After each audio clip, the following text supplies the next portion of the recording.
Que el Señor nos lleva a su presencia, hablando con Él, pidiéndole cosas, abriéndole nuestro corazón, pidiéndole por nuestro trabajo, por nuestros hijos, por nuestra familia, en fin, por lo que sea.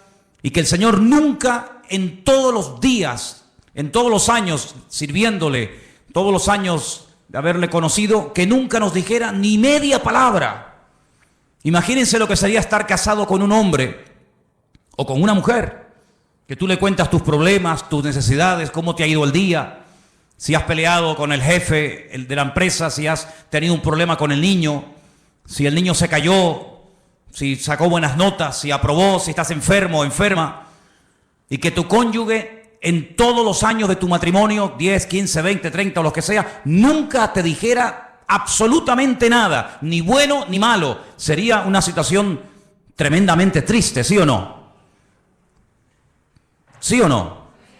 Si quieren, pruébenlo. Estén en los próximos años sin hablarse el uno al otro para que veáis. ¿Sabes que había hace siglos una forma de matar a una persona en las tribus? Matarlo lentamente, torturarlo. Y era practicar lo que se llamaba el ostracismo. Era no hablarle, no dirigirle la palabra, no saludarlo, ni siquiera mirarlo a la cara. Terminaban muriendo de pena y arrojándose por barrancos, quitándose la vida, al ver que nadie, aunque estuviera rodeado de personas, nadie te dirigía la palabra. Damos gracias al Señor de que nuestro Dios no es así. Nuestro Dios no es sordo, pero nuestro Dios tampoco es mudo. Él habla. Y hay muchos textos a lo largo de la palabra de Dios donde vemos que Dios habla individualmente, colectivamente, durante el día, durante la noche, en momentos de urgencia, en la cárcel, en fin, en muchísimas situaciones, momentos y lugares de la vida. No siempre habla igual. No siempre el que tiene que oír la voz de Dios la oye. La Biblia nos enseña que hay momentos en los que la ceguera, la dureza de corazón, la actitud del hombre es tan mala que aunque el Señor le esté hablando no se entera. Y es tremendamente triste ver que a veces Dios le habla a la gente. Le está mostrando el camino, le está indicando que por ahí no va bien, o por aquí va bien, o esto hay que hacerlo, o aquello no hay que hacerlo, y él ni se inmuta, ni se entera. Es como si el mensaje le pasara por encima de su cabeza. Vamos a ver en esta tarde diferentes formas como Dios nos puede hablar a nosotros, sí, hermanos, en pleno siglo XXI. Hoy en día nuestro Dios también habla. Hechos capítulo 8. Hemos leído, nuestro hermano Marcos nos leía, que había comenzado la persecución en Jerusalén. Todo iba muy bonito, todo iba muy bien, pero la persecución comenzó, los creyentes tuvieron que salir despavoridos, huyendo a diferentes lugares. Y la Biblia nos cuenta en el capítulo 8 del libro de los Hechos la historia de uno de los diáconos de la iglesia primitiva. Eran varios, no nos cuenta la historia de todos, pero sí nos da detalles acerca de uno, personalmente, de Felipe. Dice la Biblia que este hombre llegó a tener 4 hijas, después lo vamos a ver, hijas que tenían el don de la profecía, un hombre que tenía un don también que era el de la hospitalidad, daba hospedaje a personas que servían al Señor. Pero este fue uno de las personas que salió huyendo y se fue en dirección a Samaria, donde no había llegado el Evangelio. Recuerden que estaban todos en Jerusalén desde el día de Pentecostés, o mejor dicho, desde el día de la Ascensión. Llegó el día de Pentecostés, pasaron unos cuantos días, semanas, tal vez meses, y allí seguían en Jerusalén. La iglesia crecía y crecía, pero no se expandía. Crecía solamente en un lugar, y la voluntad del Señor era que fueran por todo el mundo, por todas las naciones de la tierra, por los 5 continentes predicando el Evangelio, pero ellos no iban a ir. Estaban muy cómodos, muy bendecidos, estaban muy a gusto en Jerusalén, a pesar de que a veces había prohibiciones por parte de las autoridades religiosas, sobre todo, de que no predicaran el Evangelio, pero ellos ahí estaban muy cómodos. Miles y miles de personas cada día venían a las reuniones, milagros, señales, prodigios, pero de ir a Samaria, olvídate.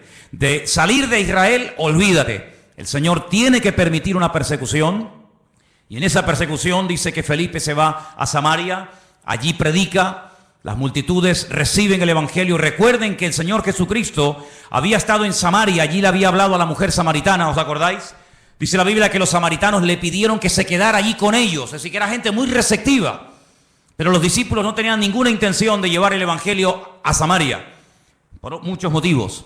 Pero estando en Samaria, en el versículo 26, capítulo 8 de Hechos, dice que un ángel le habló a Felipe. Fijaros el sistema que el Señor utiliza para hablarle a Felipe estando en Samaria. Un ángel. El Nuevo Testamento está lleno de ángeles que van y vienen llevando mensajes a personas. Y dice que un ángel le habló a Felipe y le da una orden concreta, muy clara de entender, y es la siguiente: levántate, ve hacia el sur. Él estaba en el centro del país, Samaria está en el centro. Dice, no, tienes que ir hacia el sur, por el camino que desciende de Jerusalén a Gaza, la famosa franja de Gaza. Allí es un camino que todavía hasta el día de hoy es un camino desierto, imagínense ustedes hace 2000 años. Entonces él se levantó y fue. Esto es muy fácil leerlo, ¿no? El Señor le habla a través de un ángel, lo deja todo y se marcha. Ya. Parece muy fácil, pero yo veo gente que llevan aquí años oyendo la voz de Dios, de alguna manera, no digo a través de un ángel, pero a través de predicaciones, a través de consejos, o a través de un libro cristiano, como sea, y todavía no han hecho caso. Sin embargo, Felipe no cuestiona, dice, pero ¿cómo me voy a ir yo de Samaria? ¿Y quién se queda al cargo de la obra? Yo he abierto esta obra, yo la estoy pastoreando, yo la estoy atendiendo, la gente es recién convertida, la gente es nueva. Aquí hay un mover de Dios tremendo. ¿Cómo me voy a ir yo de aquí? Y además, ¿a dónde? Me tendré que ir a un sitio mejor, ¿no? No, al desierto. No cuestiona la orden, no pone excusas, no dice yo no puedo, yo estoy demasiado liado ahora mismo, búscate a otro. Sino que dice que se levantó y se fue al desierto, en obediencia. Yo llamo a este hombre Felipe el obediente. Amén, hermanos. Felipe el obediente. No cuestiona, no duda, no pospone la orden, sino que dice, se levantó y se fue. Y sucedió, ahora sigue el resto de la historia diciéndonos, que un etíope, eunuco, funcionario de Candace, la reina de los etíopes, el cual estaba sobre todos sus tesoros y había venido a Jerusalén para adorar, volvía sentado en su carro leyendo al profeta Isaías. Ya había ido a Jerusalén, menudo viaje en carro, desde África, desde Etiopía hasta Jerusalén. Viaje enorme. No fue en avión, no fue en tren, no fue en coche, fue montado en un carro que por muy cómodo que fuera, pues imagínate. Y ahora volvía. El objetivo por el cual había ido de Etiopía a Jerusalén era para adorar a Dios. Primero, él no iba a poder entrar en cualquier parte del templo. Primero, porque no era judío. Segundo, porque era eunuco. Y por otras muchas cosas más. Sin embargo, el hombre no se desanima por sus limitaciones, sino que va a Jerusalén. Y me llama la atención que dice que había llevado mucho dinero, todos sus tesoros. Claro. Es que no le iba a resultar nada fácil que un rabino judío le vendiera nada más y nada menos que el rollo, el pergamino del profeta Isaías. Eso le habrá costado una auténtica fortuna. Venderle a un extranjero, a un no judío, el libro del profeta Isaías, eso costaba una fortuna. Pero él volvía y dice que venía leyendo. Luego tuvo que aprender a leer en hebreo, porque él como etíope no hablaba hebreo. Pero era tanto el interés, era tanto el anhelo que tenía este hombre de buscar a Dios, que tuvo que aprender, alguien le tuvo que enseñar a leer en hebreo y a entender lo que leía. Y no contento con haber ido a adorar al templo a Jerusalén, volvía aprovechando el tiempo, sentado en su carro leyendo al profeta Isaías. Y yo le doy de verdad infinitas gracias al Señor, porque el Señor le mostró, el Señor le inspiró a Lucas, que es el que escribe este relato, y nos cuenta qué trozo del libro de Isaías venía leyendo. Nada más y nada menos que una parte del famoso capítulo 53 del libro de Isaías, que se titula Sufrimientos del siervo del Señor. Y el pasaje que leía era este, versículo 32. Como oveja a la muerte fue llevado, como cordero mudo delante del que lo trasquila, así no abrió su boca. En su humillación no se le hizo justicia. Mas su generación, ¿quién la contará? Porque fue quitada de la tierra su vida. Si yo pregunto en esta tarde, y por favor respondan, ¿de quién está hablando aquí el profeta Isaías? Del Señor Jesucristo. Todos los creyentes, por poco tiempo que lleven, al leer este texto, como cordero mudo fue llevado al matadero. En su humillación no se le hizo justicia. Su generación, ¿quién la contará? Automáticamente tú dices, está hablando de Cristo. Sin embargo, él no lo sabía. ¿Te das cuenta? ¿Te das cuenta cómo a veces tu conocimiento, por poco que sea, puede ser muchísimo en comparación con mucha gente que no sabe absolutamente nada de nada? Un pasaje tan claro, tan fácil, tan sencillo de entender. Este pobre hombre no sabía de quién estaba hablando. Y entonces fijaros en el verso 29, ahora no es otro ángel el que tiene que acercarse a Felipe, sino que ahora dice, el Espíritu le dice a Felipe, acércate y júntate a ese carro. Tal vez una voz interior, el Espíritu le habla claramente, el hombre se acerca, presta atención y mira cómo sabía Felipe que venía leyendo al profeta Isaías. Claro, hoy en día es muy fácil tener toda la Biblia debajo del brazo, toda la Torá, todos los profetas, todos los salmos, los evangelios, los libros proféticos, los libros poéticos. Es una maravilla, ¿sí o no? Es una maravilla poder llevar la Biblia, hermanos, y saber toda la historia, lo que Dios hizo en el Antiguo Testamento, lo que hizo en el Nuevo, lo que hará en el futuro, etcétera, etcétera. Conocer todos los detalles de la primera, de la segunda venida de Cristo, el descenso del Espíritu Santo, el arrebatamiento de la iglesia, la manifestación del anticristo. Es una maravilla tener todo en nuestras manos, pero ellos no tenían acceso a las escrituras en aquellos tiempos. Tenían que aprendérselas de memoria. Y mira cómo Felipe no dice, ¿de quién estará leyendo? ¿Qué? Entendió perfectamente el pasaje. Sabía que era un capítulo profético, un capítulo que hablaba de los sufrimientos del Mesías. Y sabía que ese hombre, ese pasaje, era del profeta Isaías. Y entonces le hace una pregunta muy interesante. Versículo 30. ¿Entiendes lo que lees? ¿Entiendes algo de lo que estás leyendo? Y él dice, ¿y cómo podré si alguno no me enseñare? Y le rogó a Felipe que se subiera y se juntara con él. Y seguramente viajaron durante días y días viajando por el desierto, hasta que todos conocemos el resto de la historia, cómo este hombre manda parar el carro. Este hombre llega a un oasis donde hay agua, pide ser bautizado, el Señor arrebata a Felipe, aparece en otra parte del país, el etíope eunuco se va por su camino, pero añade la palabra gozoso, y todos conocemos el resto de la historia. Incluso la historia nos dice que este hombre llegó a su país, llegó a Etiopía, predicó el evangelio, y hasta el día de hoy, 2000 años después, hay una comunidad de etíopes coptos que creen en el Señor Jesucristo, que son cristianos, y algunos piensan y consideran que es el testimonio, el fruto del testimonio de aquel etíope que aceptó al Señor en el desierto. Es realmente algo increíble. Ahora, yo lo que quiero destacar sobre todo en este pasaje son las dos formas como el Señor le habla a Felipe. Primero, versículo 26, a través de un ángel. Y la segunda forma en el versículo 29, a través del Espíritu, evidentemente a través del Espíritu Santo. Los ángeles aparecen tanto en el Antiguo como en el Nuevo Testamento. Dicho sea de paso, por si no lo sabías, la primera persona en la Biblia que tiene un encuentro con un ángel es una mujer. Nada más y nada menos que Agar, una egipcia, la madre de Ismael, la madre de las naciones árabes. ¿Qué te parece? O el padre de las naciones árabes. Y así a lo largo de toda la Biblia encontramos ángeles que hablan a personas en momentos puntuales.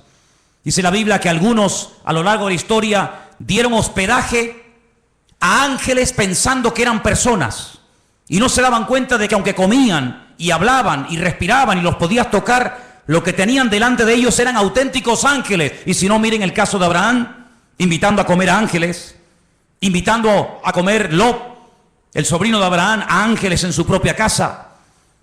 Cómo los ángeles guiaban a los profetas en el Antiguo Testamento, cómo le indicaban por aquí sí, por aquí no, cómo un ángel le habló a María, cómo un ángel le habló a Daniel, cómo un ángel llegó a una cárcel y abrió la celda y sacó a Pedro de la cárcel. Y toda la Biblia está llena de manifestaciones de ángeles.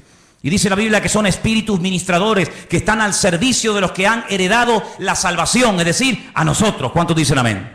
Y lo más grandioso de todo esto que dice que el ángel del Señor, el mensajero del Señor, acampa alrededor de los que le temen y los defiende. Bendito sea Dios. pero también habla al Espíritu. Y hay 7 versículos en el Nuevo Testamento que son iguales, 7 versículos idénticos. El que tiene oídos para oír, oiga lo que el Espíritu dice a la iglesia. Están en las famosas cartas de Juan a las iglesias del Apocalipsis, ¿verdad? Allá al final de la Biblia. Si vamos a otro pasaje del Nuevo Testamento, en el capítulo 13, versículo 2, vemos que el Espíritu Santo no solamente habla a nivel personal a una persona, como el caso de Felipe, sino que también en un momento determinado, en un culto donde hay mucha gente, el Espíritu Santo puede hablar e incluso dar nombres propios, nombres de personas. Sí, ya sé que esto es muy delicado, no se puede así por la vida, ¿verdad? Inventando cosas, pero el Espíritu, fíjense cómo se mueve aquí en el libro de los Hechos de una forma tremenda. Hechos capítulo 13, verso 1. Dice que había en la iglesia de Antioquía, en esa iglesia había profetas y maestros. Qué bonito, ¿no? Profetas y maestros. Y el nombre de estos profetas o maestros eran, pues uno era Bernabé, otro se llamaba Simón, otro era Lucio, otro era Manaén y otro era Saulo. Dice, ministrando estos al Señor y ayunando, dijo el Espíritu Santo, así claro, directo, contundente: apartadme a Bernabé y a Saulo para la obra a que los he llamado. Entonces, habiendo ayunado y orado, les impusieron las manos y los despidieron. Y ellos entonces, enviados por el Espíritu Santo, descendieron a Seleucía y de allí navegaron a Chipre. Sí, el primer viaje misionero de la historia, primera pareja, primer grupo de personas, en este caso 2, Bernabé y Pablo, llamados específicamente en un culto público para la obra misionera, fue porque el Espíritu Santo habló a la iglesia. Y necesitamos como nunca antes que el Espíritu Santo hable a nuestras vidas y hable en nuestras congregaciones. ¿Cuántos dicen amén? 2 formas como Dios puede hablarnos y revelarnos su palabra: a través de un ángel, pero cuidado, porque el apóstol Pablo, profundizando más en el tema, dice: si un ángel del cielo se os presenta y os predica otro evangelio diferente al que habéis recibido, al que habéis oído, tenerlo por anatema, tenerlo por maldito, porque no hay otro evangelio más que el que yo os he predicado. ¿Cuántos dicen amén? La Biblia nos enseña que en el mundo angelical se produjo una vez una auténtica rebelión, porque Dios no creó a los ángeles como robots, incapaces de rebelarse, sino que vemos que antes de la rebelión, antes de la caída y desobediencia del hombre, ya previamente algunos, no todos, algunos de los ángeles ya se habían rebelado en contra del Señor. Es un misterio si todavía se pueden seguir rebelando o no, lo dejamos ahí en puntos suspensivos. Pero Dios los creó con la capacidad de rebelarse en contra del mismísimo Creador y en algunos casos lo hicieron. Y por otra parte, el Señor Jesucristo dijo que cuando Él se fuera, Él le rogaría al Padre para que enviara a otro Consolador para que estuviera con su pueblo para siempre. Dice, y Él tomará de lo mío y os lo hará saber. Él os recordará todo lo que yo os he dicho. Él os enseñará lo que ha de venir. Por lo tanto, la iglesia tiene que afinar los oídos para oír la voz del Espíritu Santo hablando a su corazón. ¿Cuántos dicen amén? Pero hay otras formas como Dios puede revelarnos su voluntad. Versículo capítulo 9 de Hechos, un poquito más adelante. Capítulo 9 nos relata la conversión de Pablo. Es el único personaje que en 3 ocasiones diferentes en el mismo libro nos cuenta su testimonio. Capítulo 9, capítulo 22 y capítulo 26. Interesantísimo, ¿eh? Qué conversión tan espectacular tuvo que ser la de este hombre. Qué impacto tan grande produjo la conversión de Saulo, que no se cuenta una vez ni 2, sino 3. 3 ocasiones contando su testimonio en 3 lugares y circunstancias diferentes. En el capítulo 9, cuando el apóstol Pablo está recién, por así decirlo, impactado por el Señor, el versículo 10 dice: había entonces en Damasco un discípulo llamado Ananías, a quien el Señor le dijo en visión. Otra forma, el Señor le dijo en visión. No es algo que se inventó.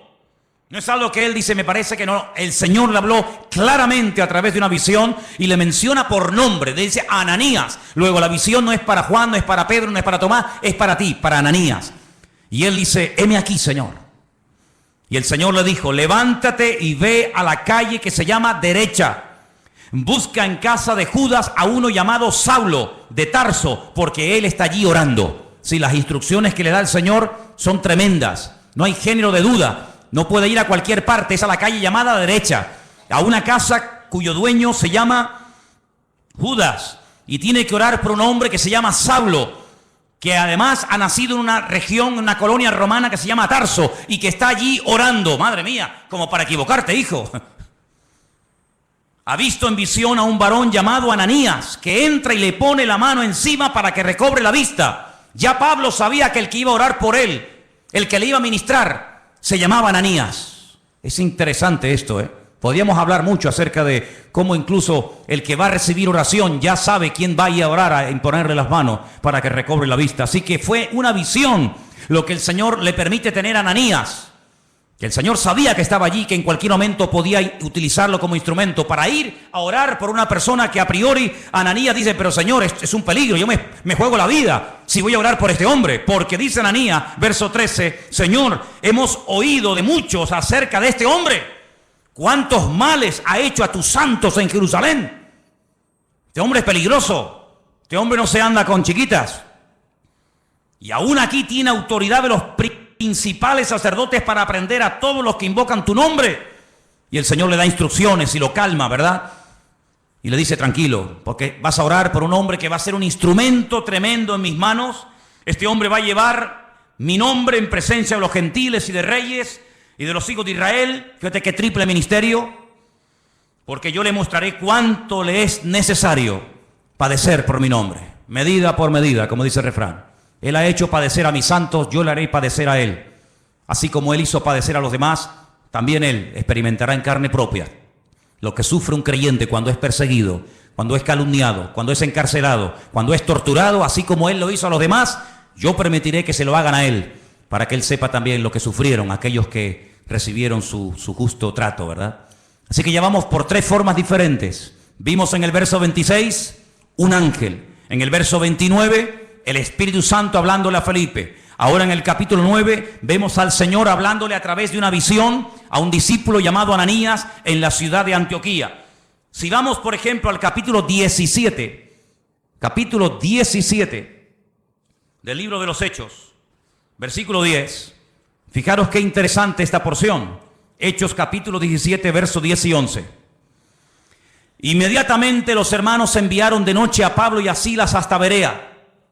Ellos, habiendo llegado, entraron en la sinagoga de los judíos, y estos eran más nobles que los que estaban en Tesalónica, pues recibieron la palabra con toda solicitud, escudriñando cada día las Escrituras para ver si estas cosas eran así. Así que creyeron muchos de ellos y mujeres griegas de distinción, dice aquí, y no pocos hombres. La forma más tradicional, la forma más normal, como en el día de hoy a nosotros nos puede y nos debe de hablar el Señor, es a través de las Escrituras, a través de la palabra escrita del Señor.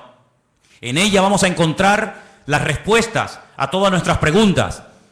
En ella vamos a encontrar ejemplos. En ella vamos a encontrar personajes que se encontraron en situaciones muy parecidas o similares a las tuyas. ¿Qué hacer en momentos de calumnia, de soledad, de enfermedad, de incomprensión? ¿Qué hacer cuando quiero agradar a Dios y me cuesta deshacerme de ciertas y determinadas ligaduras o obligaciones, entre comillas, que me impiden servir al Señor? En la Biblia vas a encontrar la respuesta a eso y a mucho más de lo que tú te puedes imaginar. Y por eso queda reflejado, queda plasmado en el libro de los Hechos que los hermanos de Berea eran personas, dice la Biblia, nobles, porque dice que cada día escudriñaban después del mensaje si lo que Pablo les acababa de enseñar era realmente así o no era así. Eso es como si ahora al terminar el culto, yo cojo y me voy a casa y ustedes se reúnen aparte en este salón o por varios grupos y comienzan a debatir, comienzan a hablar entre ustedes diciendo, hermanos, pastor, esta tarde nos ha hablado de esto, ¿qué opinas? Pues oye, lo que ha dicho es cierto o no es cierto, o lo dice aquí o lo dice allá. Así hacían los hermanos de Berea, pero no con un espíritu crítico, no para buscarle el fallo, no para criticar o cuestionar la enseñanza, no, sino para reafirmarse en lo que aparentemente parecía del Señor, pero ellos querían no solamente oír, sino que la palabra avalara, que la palabra, ¿verdad?, apoyara el mensaje, la enseñanza del apóstol Pablo, lo cual me parece excelente. ¿Cuántos dicen amén?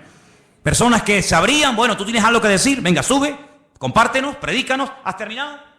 Sí, ¿tienes algo más que decir? ¿No? Muy bien, gracias hermano, que Dios te bendiga. Ahora nos quedamos un momento, opinamos, charlamos, escudriñamos las escrituras para ver si ese argumento que nos presentó tiene base bíblica, para ver si eso que nos dice de que aquel hombre era el Mesías y era el verdadero, a ver si es así, si no es asado. Realmente algo increíble. Así deberíamos de ser todos nosotros. El apóstol Pablo le recomendaba a su hijo en la fe, a Timoteo: entre tanto que yo voy, ocúpate en la enseñanza, en la lectura y en la exhortación. Y le dice algo tremendo. La otra noche me desperté con ese texto y hasta sabía dónde estaba ese versículo que está en 2 de Timoteo 3:16. Toda la escritura es inspirada por Dios. ¿Cuánto conocen ese versículo? ¿Lo buscamos? 2 de Timoteo 3:16. Vamos a leerlo juntos, por favor. Versículo que deberían ustedes de aprenderse de memoria. Muy útil en estos tiempos. Dice así, 2 de Timoteo 3:16. Vamos a leerlo juntos.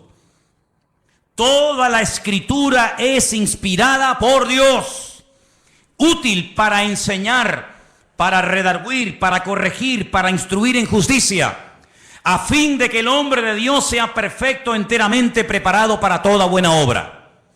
Así que cuando usted busca ser instruido, ser enseñado, ser amonestado, ser confrontado, vaya a la palabra y la palabra le va a hablar. Si usted tiene una buena actitud, si usted verdaderamente quiere aprender, si usted verdaderamente quiere corregir cualquier error doctrinal, cualquier mala costumbre de su vida, vaya y a la luz, al espejo de la palabra de Dios, el Señor le va a hablar, porque la palabra dice que es útil y ayuda al que está empezando, ayuda al que lleva mucho tiempo, ayuda al que está pensando dar un paso de fe, ayuda al que está un poco decaído y no sabe qué hacer, ayuda al nuevo, al viejo, nos ayuda a todo. La palabra de Dios es tremendamente útil. ¿Cuántos dicen amén? Y hay que escudriñarla. Jesús dijo, escudriñad, meteros en la palabra, estudiar la palabra, porque ellas son las que dan testimonio de mí.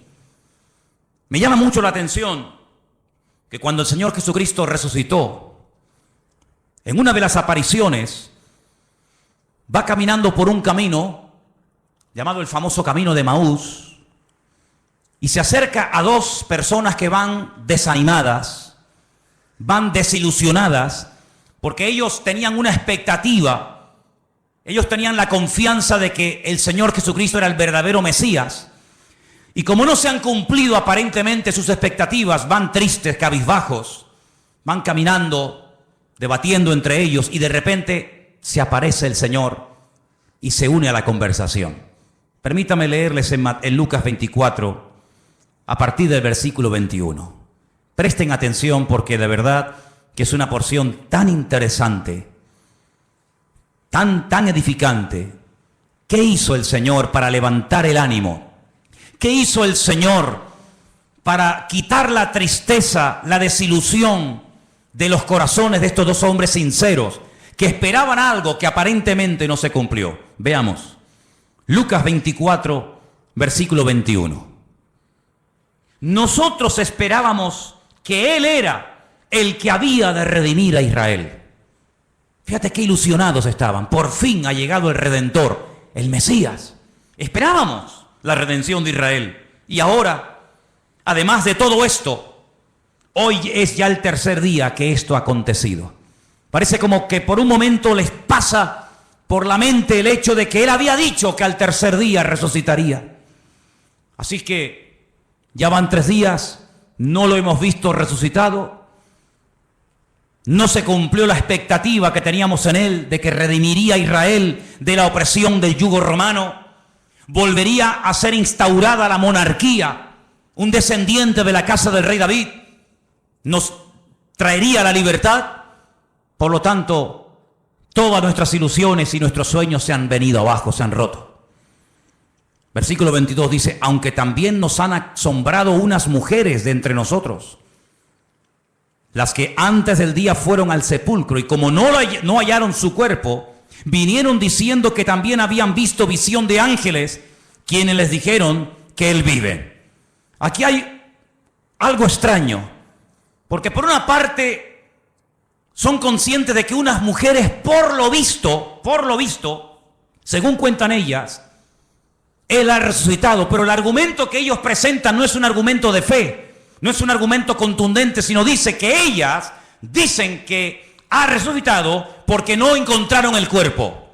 Pero no dicen, no, Él ha resucitado, sino que simplemente se agarran al comentario de decir, bueno, dicen que ha resucitado porque no encontraron el cuerpo, pero vete tú a saber. No están muy convencidos de que aquel testimonio era correcto. Además, perdonen las hermanas, en los tiempos de la Biblia, los testimonios de las mujeres no tenían ningún valor. Una mujer daba testimonio de que había visto un crimen, un asesinato o cualquier otra cosa, y no era válido el testimonio de una mujer. Por lo tanto, unas mujeres de entre nosotros, supuestamente de buen testimonio, de confianza, han venido con este comentario, pero entonces dice que algunos fueron de los nuestros al sepulcro y hallaron así como las mujeres habían dicho, pero a Él no le vieron. ¿Pero cómo le van a ver si ha resucitado? Si te quedarías más tranquilo saber que algunos de los nuestros fueron al sepulcro y lo vieron allí, entonces ¿qué testimonio hay en eso? Algunos de los nuestros fueron a comprobar si verdaderamente había resucitado y cuando llegaron allí no lo vieron. Pues ¿te parece poco testimonio? Es que ese es el gran testimonio. Es cuando hemos ido a Jerusalén y nos metemos dentro del sepulcro. Y algunos hermanos, no siempre, pero algunos me preguntan, dicen, una pregunta ahí, ¿y qué hemos venido a ver aquí? Digo, aquí, nada. Aquí hemos venido a ver una cueva vacía, una tumba vacía. Este es el gran testimonio. Si viniéramos aquí y viéramos que está ocupada, te aseguro que yo no hubiera venido aquí tantas veces. Pero lo grandioso de nosotros es que vamos a Jerusalén y vemos una tumba que está totalmente vacía y se puede visitar. ¿Cuántos dicen amén? Si estuviera ocupada, pues menuda ruina. Vana sería nuestra fe, dice la Biblia. Ahora escucha bien esto. Esto es tremendo. Entonces Él les dijo, ahora habla el Señor. Hasta ahora han hablado ellos. Ahora va a hablar el Señor y les dice, oh insensatos y tardos de corazón para creer todo lo que los profetas han dicho. Tardos de corazón. ¿Por qué os cuesta tanto creer? Eso significa tardos de corazón. ¿Por qué tardáis tanto en creer? Una pregunta, ¿hay alguno entre nosotros que sea tardo de corazón? ¿Alguien que le cueste creer? Has oído el testimonio de fulanito, has visto la vida cambiada de no sé quién, has oído el milagro de tal, has escuchado al pastor predicar, has escuchado el otro día a otro chico predicando, has ido a una iglesia por aquí, has ido a una iglesia por allá. Bueno, todavía no estás convencido. Eso se llama ser tardo de corazón. No tenemos que ser tardos de corazón, tenemos que estar abiertos a creer lo que hay que creer y a rechazar lo que no hay que creer, hermano. ¿Cuántos dicen amén? Hay gente que lee el periódico y todo lo que leen se lo creen. Tienen una fe impresionante en el periódico.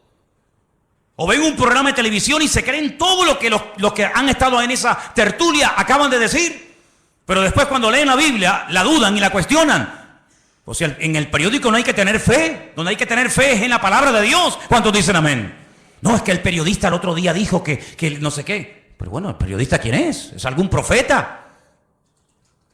Me dice, tardos de corazón. ¿No era necesario que el Cristo padeciese estas cosas y que entrara en su gloria?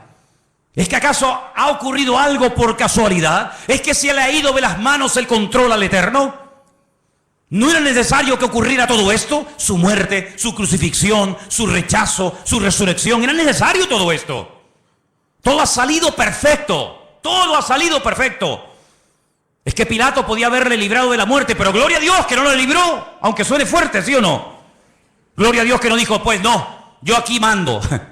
Yo soy el gobernador y os vais todos para casa. Yo a este hombre lo encuentro inocente y lo perdono. Venga, Jesús, vete para casa. Menuda ruina.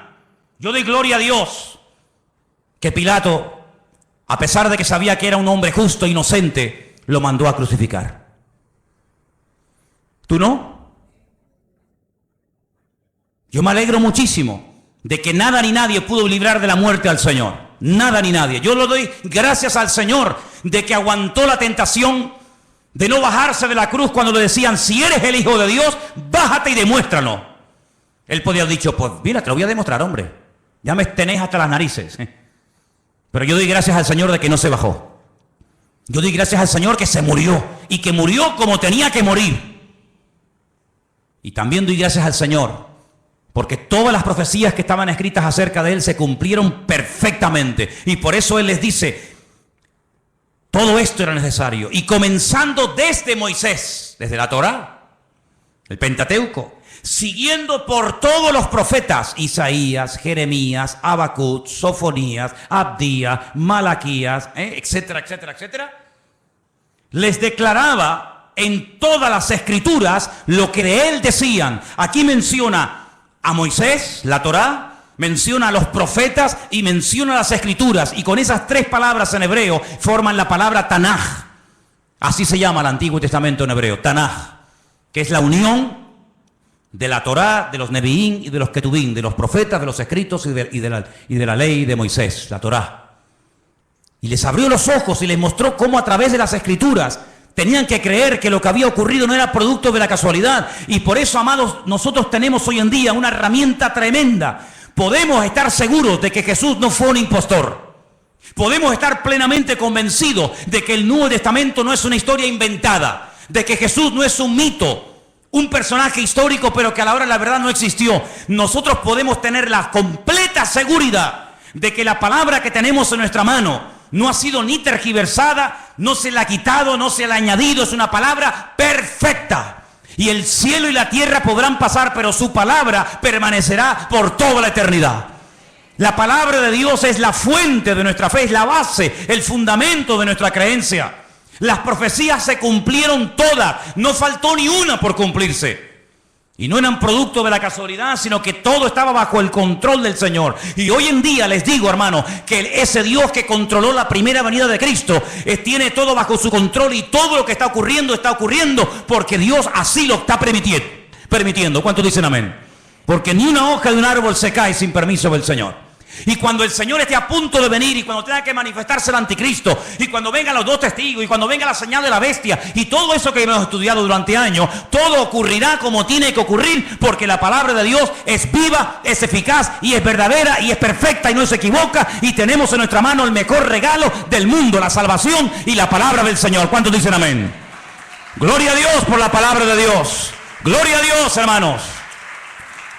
Pues léanla, estudienla, escudriñenla. Si alguien busca voluntad de Dios, métete en la Biblia, métete en la palabra, levántate temprano, acuéstate más tarde si quieres, y comienza a leer y a buscar por aquí y a buscar por allá, y seguro que el Señor te hablará tu vida, porque el Señor siempre habla a través de su palabra. Fíjate qué poder tan grande tiene la palabra de Dios, que hasta Cristo la usó para atacar al diablo cuando era tentado en el desierto de Judea. Podía haber usado cualquier otro argumento, ¿sí o no? Pero sin embargo, ¿qué hizo? Usar la palabra. Escrito está. Escrito está.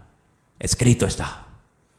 Y con esas palabras desmanteló las tentaciones del diablo y pudo tener un ministerio eficaz, un ministerio victorioso, porque la palabra de Dios le da efectividad a nuestra vida. Bendito sea Dios.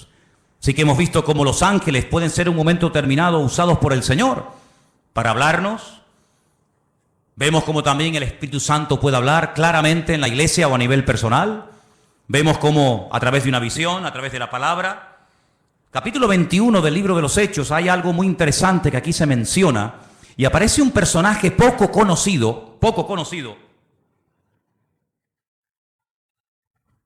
pero que trae un mensaje muy interesante. Estamos en el libro de los Hechos, capítulo 21, versículos del 8 en adelante. La intención de Pablo es ir a Jerusalén. Él está de visita en la casa de Felipe. Volvemos otra vez a mencionar a Felipe, aquel que le testificó al etíope eunuco en el desierto, ¿os acordáis? Ahora está viviendo en Cesarea. Se menciona no el nombre de su esposa, pero sí nos dice la Biblia que tenía 4 hijas que eran profetisas, eran doncellas. Vamos a leer. Hechos capítulo 21, verso 8. Al otro día, saliendo Pablo y los que con él estábamos, fuimos a Cesarea. Y entrando en casa de Felipe, el evangelista, ya no es el diácono, ahora ya tiene un título, ahora ya se le reconoce que tiene un ministerio, y es el de evangelista. Dice que era uno de los 7. Posamos con él. Este tenía 4 hijas doncellas que profetizaban. Qué bonito, ¿no? 4 hijas doncellas que profetizaban. Pero a Pablo no le dijeron nada. Es interesante, ¿eh? 4 hijas doncellas que profetizaban, pero a Pablo no le comunicaron absolutamente nada. Tiene que venir un varón, versículo 10, permaneciendo nosotros allí algunos días, descendió de Judea un profeta llamado Agabo. No hay ningún libro en la Biblia, libro del profeta Agabo. Pero era un profeta, eso lo dice la Biblia. Y dice que vino a vernos, tomó el cinturón, el cinto de Pablo, se ató los pies y las manos y dijo: esto dice el Espíritu Santo. Agárrate. Así atarán los judíos en Jerusalén al varón de quien es este cinto y le entregarán en manos de los gentiles. Tremendo, ¿eh? Si el Señor le está advirtiendo, no prohibiendo, que es muy diferente, ¿eh? Una cosa es que Dios te advierta de un peligro y otra cosa es que Dios te prohíba hacer o decir o ir a un determinado lugar. Aquí el Señor no le está prohibiendo a Pablo nada, sino le está advirtiendo: esto es lo que te va a pasar si subes a Jerusalén. Es como cuando David consultaba con el Señor, tomando el efod, dice la Biblia, consultaba palabra del Señor y decía: Señor, por esta gente que yo he dado tanto, esta ciudad que yo liberé, esta ciudad por la que yo di mi vida y mis soldados se jugaron la vida para liberarla, si yo me quedo aquí y vienen a reclamarme mi vida, ¿los habitantes de esta ciudad me entregarán, sí o no? Y le dice el Señor: sí, te entregarán, seguro, no te quepa la menor duda. ¿Qué hace David? Sabiendo que si se queda en la ciudad le van a entregar, David coge y se marcha. Tenía las dos opciones, era algo futurible, algo que podía ocurrir. Depende de la actitud del que recibiera el mensaje. Si te quedas te entregan, si te vas no pasa nada. En este caso, Agabo, este profeta que viene de Judea, le dice al apóstol Pablo: mira, así como yo me estoy amarrando con tu cinturón, es un mensaje objetivo para que lo entiendas. Así como me están amarrando con tu cinturón, así te van a amarrar a ti como subas a Jerusalén. ¿Qué hace Pablo? Sigamos leyendo. Versículo 12. Al oír esto, le rogamos nosotros y los de aquel lugar que no subiese a Jerusalén. Entonces Pablo respondió, y miren lo que dice: ¿qué hacéis llorando y quebrantándome el corazón? Porque yo estoy dispuesto no solo a ser atado, mas aún a morir en Jerusalén por el nombre del Señor Jesús. Tremendo, ¿eh? Como no le pudimos persuadir, desistimos diciendo: hágase la voluntad del Señor. A veces le decimos a una persona: no hagas esto, no hagas tal, no hagas cual. Pero en resumidas cuentas, lo que tenemos que orar es: Señor, que se haga tu voluntad en la vida de esta persona. Obligar a una persona a hacer algo que en el fondo no quiere hacer no sirve de nada, porque en cuanto te dé la espalda lo va a hacer. Señor, yo ya le he hablado, Señor, yo ya le he dicho lo que hay, lo que le puede pasar, pero que se haga tu voluntad, porque yo no soy Dios. Haz tú la obra en este hombre o en esta persona. ¿Cuántos dicen amén? Tú sabes lo que te va a pasar. Te van a atar, te van a meter mano, lo vas a pasar mal. Te pedimos, por favor, hermano, que no subas. Yo no sé, y permítame dar una opinión personal, yo no sé si Pablo se equivocó. Yo no sé si Pablo tenía que haber sido más precavido y podía haber dicho: bueno, pues ¿qué necesidad tengo yo de subir a Jerusalén? Voy a seguir predicando en otros lugares. Yo no sé si Pablo pecó de imprudente. Lo que está bien claro es que Pablo no tenía la prohibición de no subir. Si el Espíritu le hubiera dicho que no subiera, Pablo no hubiera subido, te lo puedo asegurar. Porque Pablo era un obediente a la voz del Señor. Había momentos en los que Pablo quería ir a predicar a un lugar, y el Espíritu se lo prohibía y Pablo no insistía. Pablo decía: bueno, pues si no quiere el Señor, no voy, y punto. Había momentos en los que Pablo se dejaba descolgar en un canasto por un muro para salir huyendo, porque él entendía que era el momento de huir. Pero hay momentos en los que es el momento de quedarse. Y Pablo entendió que tenía que subir a Jerusalén a pesar de lo que le han advertido que le va a pasar.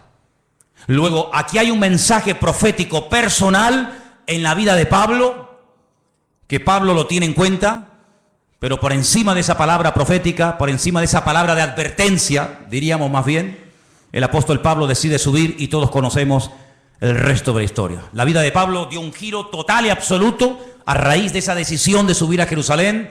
Sabemos todos, en fin, todo lo que se le vino encima. Dios puede hablar también, ¿cómo no? A través de palabras proféticas, sí, claro que sí. Pero Pablo, por encima de la palabra profética, y este era un profeta verdadero y genuino, por encima de esa palabra pone el sentir de su corazón y su relación con Dios. Y el argumento que presenta es este: no me estéis lloriqueando ni quebrantándome el corazón, porque quiero dejar bien claro que no solamente estoy dispuesto a que me aten y me torturen, sino estoy dispuesto incluso a dar mi vida, si hace falta, por la causa del Evangelio y por mi Señor Jesús. Lo tenía clarísimo en su vida. Así que hemos visto cómo los ángeles, el Espíritu Santo, a través de una visión, el Señor también con voz audible, como no, a través de profecías, pero también hemos visto muchas veces en la palabra de Dios que Dios habla a través de sueños, ¿sí o no? Muchas veces. El caso de José, el caso del otro José, el del Nuevo Testamento, que dice la Biblia que el Señor le habló en un sueño, que tenía que aceptar a su mujer, que no la había engañado, que no la había mentido, ¿verdad? Hay momentos en la Biblia en los que Dios habla a través de sueños. La Biblia dice que una de las señales de los últimos tiempos es que los ancianos tendrán sueños y los jóvenes tendrán visiones. Lo dice el profeta Joel en el capítulo 2. Los jóvenes tendrán visiones y los ancianos soñarán sueños. Y si quieres saber si eres joven o anciano, pues mira a ver qué estás. O estás teniendo visiones o estás teniendo sueños. Y ahí ya sabes por dónde van los tiros, ¿no? Pero dicho sea de paso, lo más importante de todo esto es siempre lo que la palabra de Dios termina como conclusión diciéndonos. Podemos tener sueños, podemos tener visiones, podemos tener un sentir. Alguien nos pudo decir por ahí no sé qué cosa, pero no te olvides que el Señor hoy en día, como habla a su pueblo y a su iglesia, es a través de su santa y bendita palabra. ¿Cuántos dicen amén? Es a través de la palabra de Dios que sabemos lo que tenemos que hacer. Y quiero terminar leyendo en Hechos capítulo 1. Hechos capítulo 1, para que veáis cómo hay un texto que en aquellos días de espera, desde la ascensión de Cristo hasta que llega el día de Pentecostés, ellos están estudiando la palabra, ellos están analizando las Escrituras y llegan a un texto que dice lo siguiente. Hechos capítulo 1, versículo 20. Hechos 1, versículo 20. Esta palabra que vamos a leer, ellos la leyeron del Salmo 69. Salmo 69 dice así: está escrito en el libro de los Salmos: sea hecha desierta su habitación y no haya quien more en ella. Tome otro su oficio y tome otro su oficio. Ellos interpretaron por este versículo del Salmo 69, repito, ellos interpretaron que había quedado un vacío cuando Judas, uno de los discípulos, se ahorcó y se quitó la vida. Ellos entendieron que según este salmo había que nombrar a otros. Ahora, cuidado. Ellos recurren a la palabra. Ellos saben que el Salmo 69 dice que, da a entender indirectamente que Judas se suicidaría, que Judas se quitaría de en medio, que otro tendría que ocupar su lugar, pero interpretan mal la palabra. Ellos hacen una votación, ellos dicen, bueno, fulanito o menganito. Dice que echaron suertes, la suerte cayó sobre un discípulo fiel que había estado con ellos desde el principio, llamado Matías. Ellos deciden que Matías sea el que ocupe el lugar de Judas, el que se ha ahorcado, pero nosotros sabemos, por la historia bíblica, que así no se mueve el Señor. Hemos visto cómo Dios habla por sueños, por visiones, por profecías, por la palabra, el Espíritu Santo, pero nunca a través de la suerte. Nunca a través de echar suertes. ¿Será fulano? ¿Será mengano? No. Ese sistema es un sistema humano, no es un sistema divino. Y aquí de lo que se trata no es de adaptar, no es de utilizar los sistemas humanos para saber la voluntad de Dios, sino de descubrir los sistemas de Dios para hablarle a los seres humanos. ¿Cuántos dicen amén? Sí, Dios suplirá todas vuestras necesidades. ¿Quién suplirá nuestras necesidades? Dios. ¿Qué dice Filipenses 4:19? ¿Alguien lo sabe de memoria? ¿Alguien sabe Filipenses 4:19 de memoria? Mi Dios, pues, suplirá todas vuestras necesidades conforme a su riqueza en gloria en Cristo Jesús. Mi Dios suplirá. ¿Quién suplirá las necesidades de un pastor? ¿Quién? ¿Quién suplirá las necesidades tuyas como oveja? ¿Quién suple las necesidades de la iglesia? Mi Dios, ¿sí o no? Dígalo fuerte, mi Dios suplirá mis necesidades. Pero vamos a comprar la lotería por si acaso. Vamos a ver. Usted ha dicho ahora mismo, literalmente, la promesa del Señor en Filipenses 4:19. ¿Para qué compra entonces la 11? ¿Para qué hace la quiniela? ¿Para qué juega los juegos de azar? Bueno, mi Dios, usted ha dicho que mi Dios suplirá mis necesidades, ¿sí o no? Pues si es mi Dios, que lo haga Dios. No le eche una mano a Dios. No dice la palabra que otro tomará su oficio, ¿sí? No dice la palabra que la casa de Judas quedaría desierta, que el hueco quedaría porque él mismo se quitó de en medio, ¿sí? Pues que Dios lo llene. Si Dios nos nombró a nosotros, ¿a ti quién te nombró, Juan? ¿A ti quién te llamó, Pedro? ¿A ti quién te llamó, Tomás? Y a ti, Juan, y a ti, Bartolomé, y a ti, Mateo. ¿Quién te llamó a ti? A mí me llamó el Señor. Dice que estuvo toda la noche orando, ¿sí o no? ¿Os acordáis? Toda la noche estuvo orando. Y al día siguiente dice, Juan, Andrés, Santiago, y Él los llama. Bueno, pues si nos llamó a nosotros así, ¿por qué ahora nosotros queremos echarle una mano a Dios de llenar un vacío que Él permitió que se vaciara? Que lo llene el Señor, porque su palabra, para que se cumpla, el que tiene que actuar es Él y no yo. Entonces ustedes tienen que madurar y tienen que crecer para daros cuenta de que no puede haber incongruencias con la fe. No se pueden mezclar sistemas divinos con sistemas humanos. Dios habla por sueños. Amén. Gloria a Dios. Nadie cuestiona eso, hermano. Dios habla por ángeles. Amén. Dios habla por profecías. Dios habla por su palabra. El Espíritu Santo habla. Amén. ¿Te parecen pocas formas? ¿Te parecen pocos sistemas? Que falta alguno más, que te tienes que inventar un nuevo sistema para que Dios te hable. No te tienes que inventar nada, tienes que amoldarte a los sistemas bíblicos. ¿Estás buscando la voluntad de Dios? Gloria a Dios, me parece estupendo. Pero no es Tim Marín de Dos Pingües, Cucaramaca, Titirifue. No, no es eso. Señor, háblame. Y el Señor te puede hablar esta noche. El Señor te puede hablar en una profecía, a través de un mensaje, a través de un ángel. Claro, ¿cómo no te va a poder hablar el Señor si el Señor no ha cambiado? Pues si el Señor no ha cambiado y tú tienes la fe y la creencia de que Él no ha cambiado, que Él ni es sordo ni es mudo, amén, ni es sordo ni es mudo, pues abre tu corazón a las formas que Dios ha escogido para revelarte su voluntad y no pongas tu sistema nuevo que no tiene nada que ver con el sistema de Dios. Cuando Dios quiso llamar a Abraham, ¿a quién llamó? ¿A quién llamó? Abraham. Cuando el Señor quiso utilizar a David para que fuera el segundo rey de Israel, le dijo a Samuel, vete a la casa de Isaí, son 8 hermanos, ponga en una bolsa los 8 nombres y venga, vete sacando. No, este no es, este sí es. ¿No? Porque para ti es difícil saber entre 8 cuál es el verdadero, pero para mí no. ¿Amén? ¿Cuál será? ¿Será este? ¿Será el otro?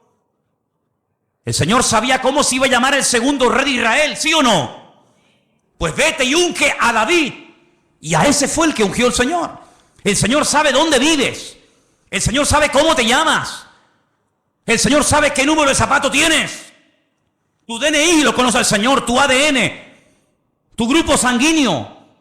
Lo conoce absolutamente todo. Dice que nuestro embrión nuestros ojos vieron al Señor. Por lo tanto, amados hermanos, no tengamos temor de que no vas a saber qué hacer en la vida. Porque el que busca halla, el que llama se le abrirá y el que pide recibe, dice la palabra. Lo que hay es que buscarle de corazón, lo que hay es que buscarle de verdad. Pero ahora te digo lo siguiente. Si tú lo buscas de verdad, si tú le pides, Señor, háblame, si tú le pides, Señor, guíame, si tú le pides, Señor, úsame, si tú le dices, Señor, cuenta conmigo, cuidado, porque Dios te va a tomar la palabra. Y cuando Dios te hable, ya no tienes excusa. Cuando Dios te diga, sí, úsame, pues venga, ahora la obra. Ay, pero espera, no. Tú me dijiste que te usara y yo te quiero usar y tú me estás poniendo pega. Ahora no, mañana y espérate que no sé qué y espérate que no sé cuánto. No hagas un plan paralelo. Tú tienes que adaptarte al plan y al diseño y al propósito de Dios para tu vida y no tener tú un plan paralelo y de vez en cuando te metes en el plan de Dios y de vez en cuando quieras que Él se meta en el tuyo. No, hay solamente una línea y es la línea que Dios te marca, no la que tú te estás inventando a tu manera. El Señor dice, encomienda al Señor tu camino. Confía en Él. Y Él hará. Eso es lo que dice la Biblia. No hay otra forma, no hay otra manera, no hay ningún atajo, sino que siempre hay el mismo precio a pagar. Sinceridad, perseverancia, constancia. Y el Señor es galardonador de los que le buscan. Si tú estás buscando palabra de Dios para tu familia, para tu matrimonio, para tus estudios, para tu presente o para tu futuro, si estás buscando palabra de Dios, no que Dios te bendiga tus planes, porque Dios no tiene ninguna obligación de bendecir tus proyectos, ¿eh? Eso es lo que a lo mejor alguien te enseñó, pero yo no te lo enseñaré nunca. Dios no tiene ninguna obligación de avalar y de apoyar tus negocios, tus proyectos, tus ideas, tus planes, tus anhelos y tus sueños de la vida. No, te equivocas. Dios bendice lo que es de Él, lo que Él manda que se haga, lo que Él manda que se ejecute. Eso es lo que Él bendice y prospera y respalda y sostiene. Lo demás no tiene nada que ver con sus sueños. Cierra tus ojos en esta tarde, allí donde estás. Yo te he enseñado. Dios habla a través de ángeles. Dios habla a través de su Espíritu Santo. Dios habla a través de visiones. El Señor habla con voz audible, personalmente, a través de su bendita palabra, a través de palabra profética, a través de sueños. Mira, 1, 2, 3, 4, 5, 6, 7 formas diferentes. 7 formas diferentes. Qué curioso, ¿eh? Toda la música que existe, toda la ópera, toda la música que existe, cualquier estilo que sea, está basado en 7 notas. Con 7 notas principales, de ahí se ha hecho toda la música. Con las poquitas letras de nuestro abecedario, de nuestro alfabeto, se ha escrito todos los libros y toda la poesía y toda la literatura que está escrita en nuestro idioma. No falta nada, no falta ni una sola letra, no falta nada ni sobra nada, todo está perfecto. Con estas 7 formas que te he mostrado esta tarde, es más que suficiente para que tú, hermano y hermana, conozcas la voluntad de Dios para tu vida. El problema no está en los sistemas de Dios.